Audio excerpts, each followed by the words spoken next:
Over 80% of US workers are now making at least $15 an hour, which is up from 60% in 2014. So grocery stores are not just eating those extra costs. Nope, they are showing up in your grocery bills.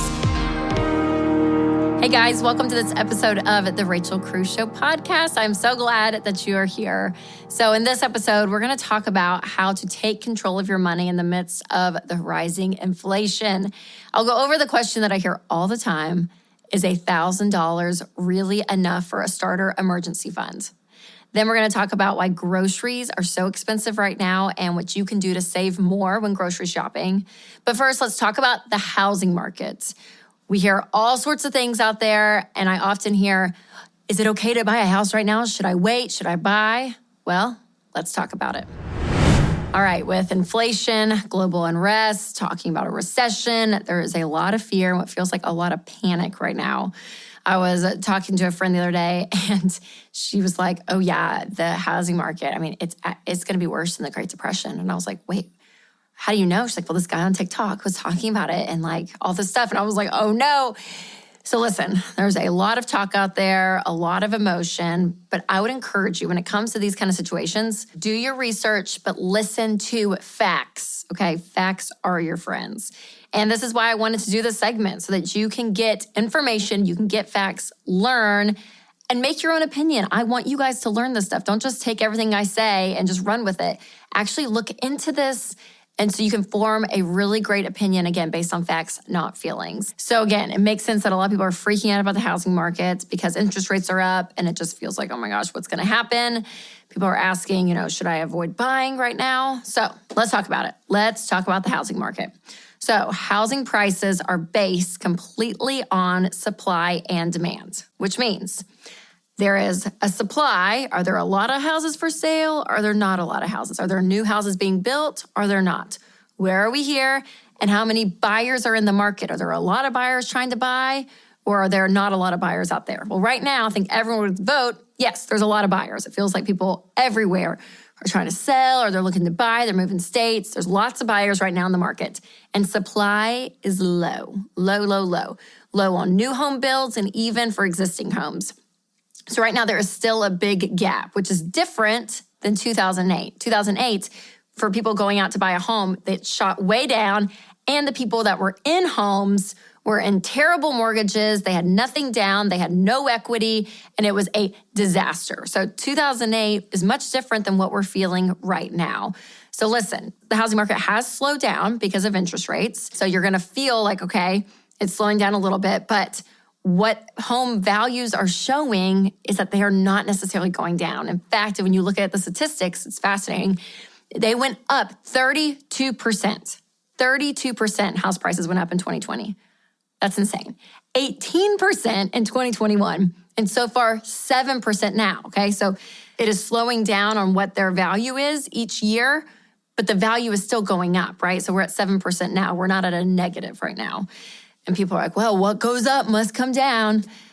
That's gravity. That's not necessarily the housing market. So real estate prices are expected to keep going up in the next 5 years. Now, we don't have a crystal ball. So yes, could something out of left field just crazy happen that no one sees? Yes, that could happen. But that's more based on emotion, not facts. So we're looking at facts here. Okay, so what does all of this mean? Well, it means that if you're waiting for housing prices to go down, and for there to be this huge bubble that bursts and it's going to go back to 2018 of what housing prices were, it's probably not going to happen, you guys. Now, I do not want you to feel pressured or rushed into buying a home if you're not ready. But if you are financially ready to buy and you're in a situation where you can buy, I would still encourage you to still buy. Go ahead, look at your options. And we'll talk about if you're ready to buy here in a second. But remember, don't feel pressured in this. Because I think there's some people on the other end of the spectrum where everyone's talking about housing. And it's like, oh my gosh, what do you do? And it makes you feel like you got to get in the game and you're looking at all this. If you don't have to buy, if you're never planning on buying, you don't have to buy right now. It's okay. So how do you know if you are ready? Well, you're ready to buy a house when you're completely debt-free. Yep, that's right. You have a fully funded emergency fund of 3 to 6 months of expenses, and you have a good down payment saved. So 20% down is ideal because then you avoid PMI, which is private mortgage insurance, which will make your monthly payment less, which is great. But you can put 5% down. You can put 10% down if you're a first-time home buyer. But again, be prepared to make those PMI payments. Now, no matter the size of your down payment, you always want a 15-year fixed rate with no more than 25 to 30% of your take-home pay going to your mortgage, which includes your principal, taxes, insurance, PMI, HOA fees, all of it. So steer clear of any VA loans or FHA loans or adjustable rate, all of those. A fixed rate is what you want to do. Now, if you buy now, your interest rate is going to be higher than it was 6 months ago. But if interest rates go back down, you can always refinance later. So just take a deep breath, stay calm, don't freak out and panic. Don't listen to all the feelings out there. Look at the facts and do your own research again. Don't just take my word for it, okay? I want you to actually look into this stuff because it's really important to have knowledge in this. Facts are your friends, and I can't stress that enough. And as we're going into a season that probably more than likely is going to be a recession, I mean, there's stuff happening, you guys. And again, it's not to freak you out because what we teach works in good times and bad times. So continue to work the baby steps and don't let words and all this language out there just panic you. Look at your facts and make decisions on what's best for you and your family. If you have a friend who's thinking like, should I buy a house? Should I sell my house right now? Send this to them. Now, for a deeper dive on this entire subject of the housing market, you can check out the Ramsey event that we did recently called the Real Estate Reality Check. So you can find that at ramseysolutions.com/reality check. So remember, no matter what, continue to control your money. You are the one in charge of it. You're the one making your decisions, and you're going to be wise about it. You got this. You got this.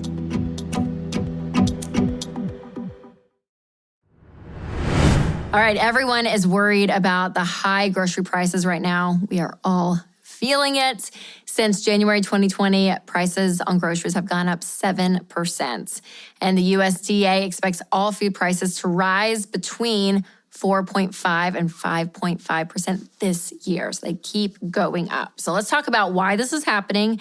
And then we'll talk about some ways for you to protect your bank account from high grocery costs.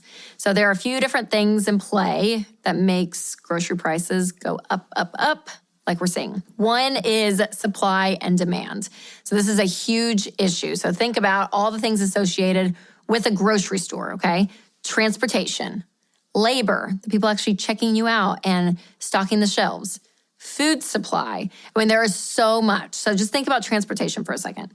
Trucking is the main way that food products get transported, and gas prices. This plays into effect, you guys. Obviously, gas prices have been skyrocketing.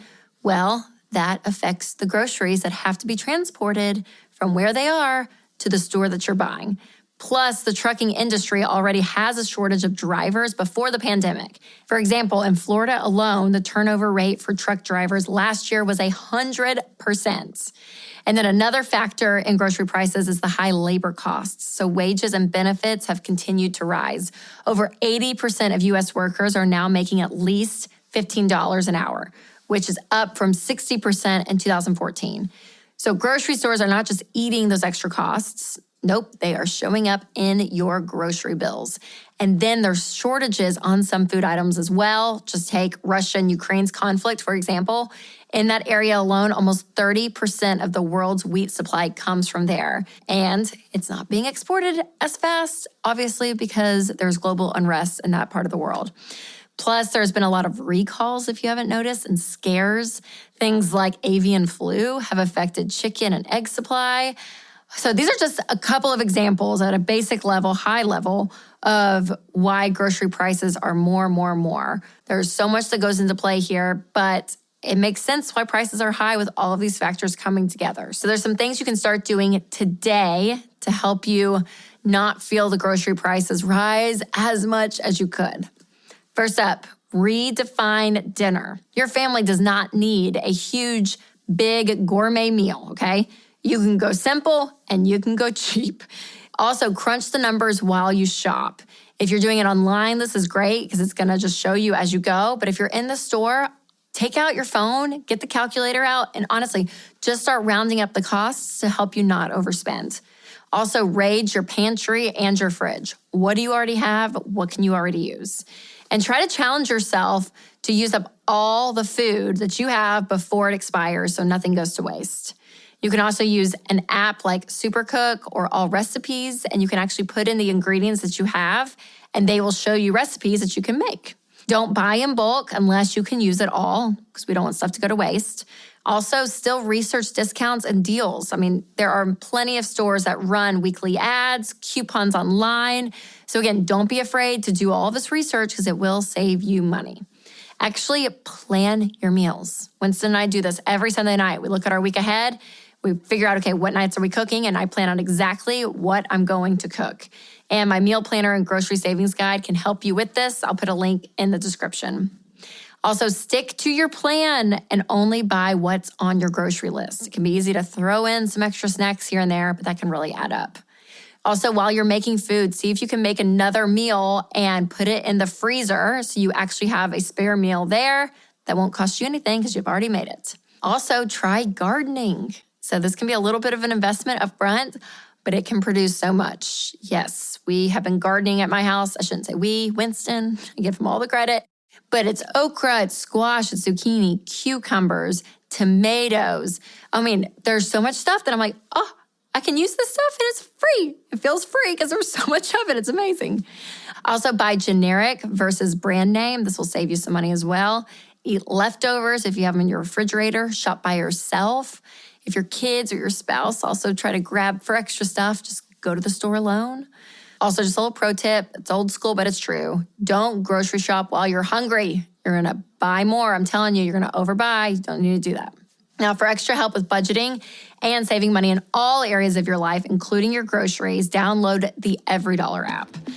All right, share this with someone who wants to save on their grocery bills and comment below on your grocery saving tips because I want to know. I love hearing you guys are so creative. I love hearing how you save money.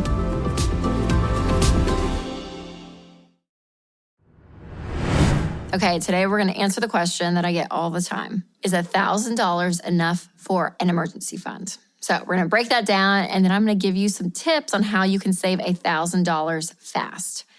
So the question, is it enough? Well, the truth is, not always. You're going to have emergencies that cost more than $1,000 for sure, but not always. So that's why $1,000 is your starter emergency fund. It's not your final emergency fund. It's your starter.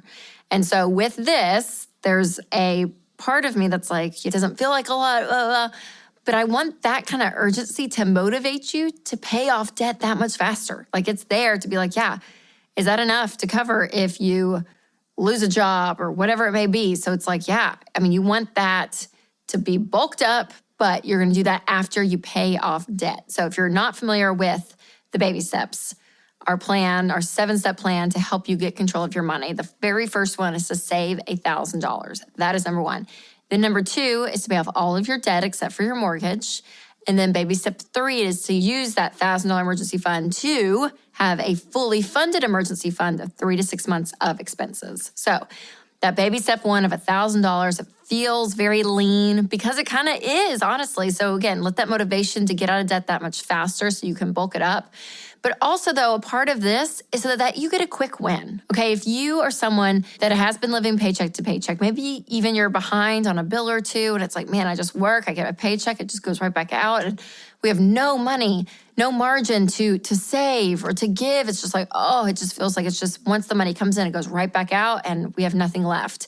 When you have had that defeat for a long period of time, it almost can feel like you can't win. So by making it $1,000, making that one of the first things that you do to get on this plan, honestly is a huge motivator that you can do it. Like you can do it. Yes, $1,000 is a lot of money. But guess what? You can do it. You can get $1,000. So if the very first step to getting control of your money was to save up 3 to 6 months of expenses, it would take you forever to save that while you still have your income going right back out to payments. So getting that quick win honestly is so important. And we talk about it all the time on this show, how personal finance is 80% behavior. It's only 20% head knowledge. So it's so much of that behavior change. When you complete that first step and then go on to pay off debt, it does something to know that you can do this, that you can control your money. Anyone out there can do this. And then also, you guys, while you are paying off debt, if you have an emergency come up, pause your debt snowball. Pause it. We talk to so many people who have become debt-free, but they say it. They're like, oh, our car started leaking oil, and we realized, gosh, we're going to have to replace it and all of this. And so we had to pause it. And all the money that was going at debt, was going to save up to get another car because we got the insurance policy and to put some money with it. Or, something in the house broke. And so we had to pause, and all the money that was going to be paying off debt that month went to help fix this problem. So sometimes you're going to have to pause the debt snowball, which again is so defeating. It feels like you're going backwards, but that may be the case. And again, I don't want you to live in that $1,000 range forever, because once you're out of debt, which on average, people do it in 18 to 24 months, then you can bulk up that emergency fund. So it's not like you're having $1,000 for the rest of your life. And that's your only savings. You're going to have a whole lot more, okay? And another reason to pause your debt snowball is not just if an emergency comes up, but if you are pregnant. So if you're expecting a baby and you're like, okay, in 9 months we're having a baby, pause and stockpile cash, because something big is coming, change is happening. And so not just to the family, but you want to make sure that baby's okay, mom's okay. When you guys come home from the hospital and everything's good, you press play, take all that money you were saving over those 9 months and throw it at the debt. Another thing is if again, a big change is happening. So I'm going to be laid off. Maybe your company's told you, yeah, we're going to be doing layoffs in 6 weeks and your position's probably going to be eliminated. Like, something like that is coming, then pause and save up cash, okay? So those are some reasons to do it. But again, so much of winning with money is actually winning and getting these quick wins. So that starter emergency fund is really a hope to people out there that feel like they can never win with money. You realize, well, I can do this. So $1,000. Some people say it's a big number. Some people say it's a small number. But regardless of what that is in your world, here are some ways to get it quickly. Number one, start budgeting, okay? Always this. If you don't know where every single dollar is going in your paycheck, that means it's probably leaving in things that you don't realize it is. So once you actually do an audit of your money and say, here's exactly where our money's going every month, you can see in that, I could probably cut this here or cut that there. I didn't realize we were spending that much there. Let's cut that back. And you actually start to have a game plan, and you're proactive with where your money's going versus reactive. Also, pause any other savings. That includes investing, okay? Pausing it, because we're going to press play later. I want you to invest. But it's amazing when you're not putting money in your 401k or your Roth IRA and you pause that is cash back that you can get in your paycheck to save that $1,000. Also, cut expenses where you can. Anything from subscriptions and entertainment, clothes, going out to eat, things that can cost a lot that you don't realize, cut them out for a short period of time. Remember that, because later you can press play on all these things and go back to that. But for now, to get $1,000 quickly, it's going to be cutting expenses. Also, look at all of your bills. Okay, so this is insurance, cell phone, cable, anything that you just pay consistently. Shop around, because sometimes you've been paying the same thing, or they keep charging you an upcharge or an extra fee, or the rate goes up and you don't realize it, and it's been 3 or 4 years. Go back and see, okay, what are cheaper options? Because you can save a lot of money in just your monthly bills. Also, take a side hustle, get a side hustle, take some extra hours, work overtime, make the money coming in greater than what it is now, and you can save that $1,000 even quicker. Also, declutter your house. Sell stuff, you guys. It's amazing what you can get for things. Things are laying around your house that you haven't used, that you're not using. Sell them and get money. Also, start meal planning. This is a big one. If you are intentional with what you do at the grocery store and what you buy, you can save a lot of money by just that. Yes, groceries are high. Inflation's killing us with groceries, I know. But when you actually have a plan and you go in and buy just what you need, you can save money. You can also check out my grocery savings guide, because it's amazing and it will help you work all of this as well. All right, there's some ways, you guys, to save $1,000 quickly. So share this with a friend who's working baby step one right now and give them some motivation. And if you have any other tips of how to save $1,000 quickly, make sure to leave a comment. All right, so hopefully that helped you figure out that $1,000 emergency fund. Yep, it's your starter emergency fund. Keep you motivated, and it's going to work out, you guys. Again, I say it all the time, but the baby steps, this plan of that $1,000 emergency fund and getting out of debt and then getting your fully funded emergency fund, retirement, kids' college, paying off the house, all of it. It is a proven plan in good times and in bad. All right, so one thing that I am loving right now I'm not gonna lie, I kind of made fun of Winston. I mean, it's funny how opposite spouses can be. So one thing I learned about Winston early on is he is the most low maintenance man when it comes to clothes. You all know me. I love clothes. I love new clothes. So clothes that, have been around since you were a freshman in high school just make me giggle to myself. And Winston had a pair of Birkenstocks that he's had literally since he was a freshman in high school. But they keep lasting. So I kind of always just, back when they weren't in style, all of it.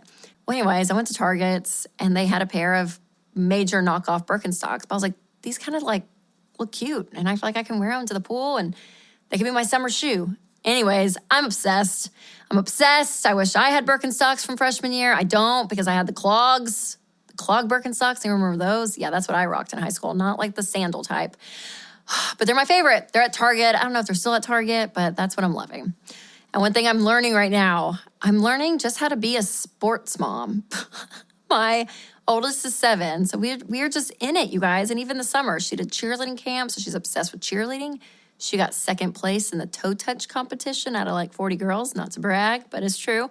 So I'm like, oh my gosh, are you gonna be a professional cheerleader? And then she's on the swim team. And I'm like, are you going to be a professional swimmer? And then she does gymnastics. I mean, all of it. So I kind of was not into the whole kids sports thing until my kids are the age that they can play sports. And when you watch your kid do something that they love and they're really good at, I'm like, oh man, I'm that mom. I am that mom. I get it. So I'm eating some humble pie and I'm all about it. Whatever she wants to do, I am there. Front and center. In fact, I'm about to leave this taping to go sit in the hot sun for about 3.5 hours for the final swim team competition for the summer. That's right. Yep. I'm in it, you guys. I'm in it. All right. Thanks so much, you guys, for listening to this episode. I really hope that it gave you some peace and some hope in our crazy world right now. If you have not subscribed to this podcast, make sure to hit the follow button. And if the spirit leads, you can leave a review. As always, make sure to take control of your money and create a life you love.